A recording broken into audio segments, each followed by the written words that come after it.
Before we continue to discuss how bones respond to various loads, let's explore the concept of the stress-strain curve. The stress-strain curve is the method of explaining how much deformative load any material can withstand before it breaks, in which there are two distinct principles at play. The elastic nature, the ability to rebound to its original shape, and the plastic nature, the ability to withstand a flexing strain. Both, like all other rigid materials, have their own stress-strain curve and are generally classified as a fragile matrix due to its crystalline structure. But remember that the citrate interaction in the lamina provides the bone material and the trabecular bone provides the bone itself with an elastic nature within the cemented layers of the bone matrix. This provides for flexibility within the fragile plastic nature of the bone itself.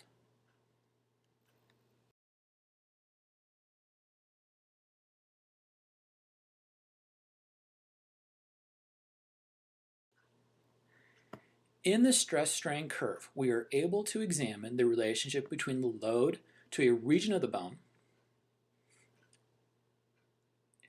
based on how that load or how that bone is able to withstand before it eventually fails, based on how much stretch, the strain, versus the force being applied to cause the stretch, the stress. Within this relationship, there are two distinct qualities: the elastic nature of the bone and the plastic nature of the bone.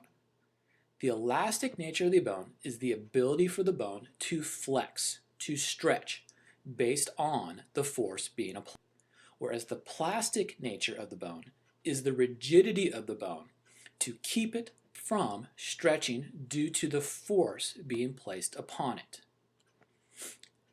In general, bone tissue attempts to adapt to maximize its elastic nature, its ability to return to its original shape without compromising its plastic nature, its ability not to flex.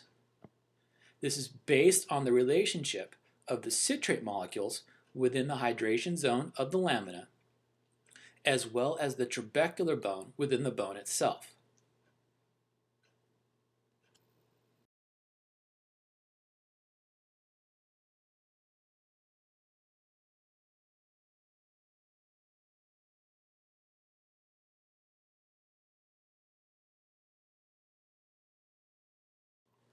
What does the stress-strain curve tell us? It tells us the amount of energy that can be stored within the bone based on the loading forces, in which we have what's known as a strength selection based off of the elastic deformation and the ability to have elastic energy storage and return. Toughness selection, this is the ability to resist cracking due to the various stresses placed on it. And then the density selection, which is the ability to withstand force with minimal amount of deflection due to the amount of material that is there.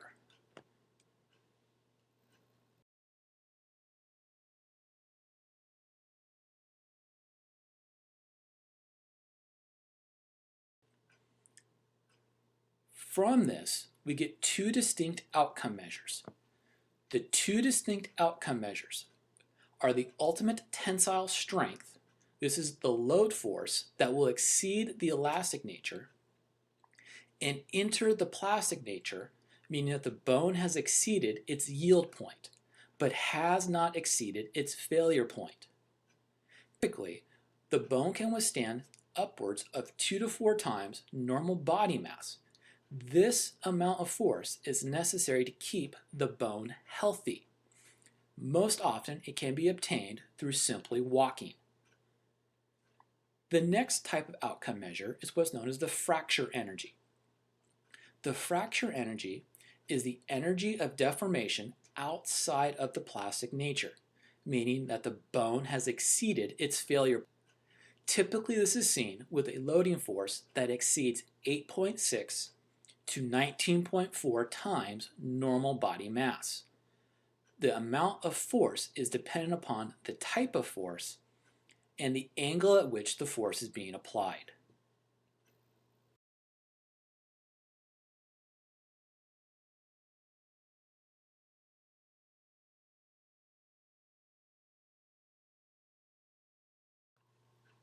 What kinds of activities provide the loading forces for us?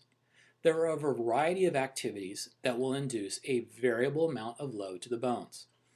Most of these have to do with the speed at which the load is being applied, such as with walking, with running, with going up and down stairs, where a load force can be anywhere from 1.5 to 10 times normal body mass. Or with jumping, such as with jumping jacks, jumping in place, or skipping, where we can have a load force anywhere from 2.25 upwards of 7 times normal body mass.